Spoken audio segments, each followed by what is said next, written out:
भारत का चीन से सीमा विवाद जब थमेगा तब थमेगा, लेकिन इस बीच देश के पूर्व पीएम मनमोहन सिंह ने राहुल स्टाइल में मोदी सरकार को घेरा है। सरकार को आगाह करते हुए पूर्व पीएम ने कहा कि भ्रामक प्रचार कभी भी कूटनीति तथा मजबूत नेतृत्व का विकल्प नहीं हो सकता। शहीदों को श्रद्धांजलि देते हुए पूर्व पीएम ने कहा कि 20 जवानों का बलिदान व्यर्थ नहीं जाना चाहिए और समूचे देश को एकजुट होकर चीन को मुंहतोड़ जवाब देना चाहिए। वहीं राहुल गांधी चीन सीमा विवाद को लेकर मोदी सरकार पर बेहद आक्रामक बने हुए हैं। वार पलटवार का खेल सत्ता पक्ष की तरफ से भी जोरों से चल रहा है।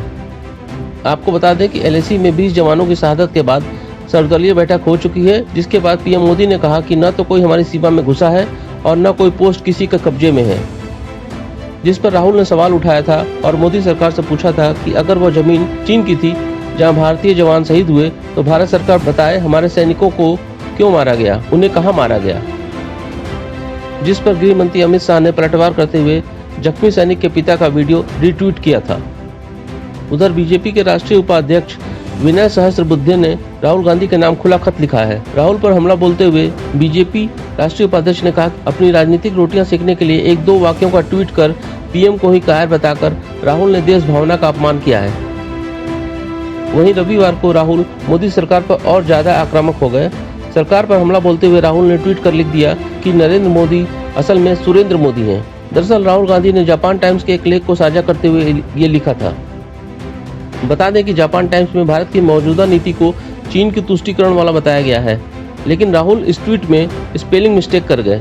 राहुल ने सरेंडर मोदी की जगह सुरेंद्र मोदी लिख दिया था, जिसे लेकर कई लोगों ने राहुल पर स्पेलिंग को लेकर चुटकी भी ली। वहीं राहुल के सुरेंद्र वाले इस ट्वीट पर बीजेपी अध्यक्ष JP नड्डा ने पलटवार कर दिया। राहुल पर तंज कसते हुए नड्डा ने यूपी जनसंवाद वर्चुअल रैली के दौरान कहा कि नरेंद्र मोदी सुरेंद्र मोदी हैं, यानी वो नरों के ही नेता नहीं अब सुरों यानी देवताओं के भी नेता हैं। ऐसे में अब ईश्वर भी कांग्रेस के साथ नहीं है। बीजेपी अध्यक्ष ने कहा कि कांग्रेस पार्टी सैनिकों का मनोबल तोड़ने के लिए दिन रात काम कर रही है। बीजेपी अध्यक्ष ने कहा कि हम तो कांग्रेस से नहीं पूछ रहे कि यूपीए के समय में चीन ने कितनी जमीन हमारी ले ली।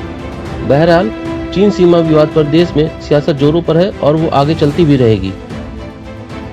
लेकिन इस बीच ताजा अपडेट यह है कि दोनों देश सीमा पर तनाव कम करने की कोशिश में जुट गए हैं और ऐसी संभावना है कि अगले कुछ दिनों में दोनों देशों के बीच सीमा पर तनाव घटाने को लेकर एक बार फिर सैन्य और राजनयिक स्तर की वार्ता हो सकती है।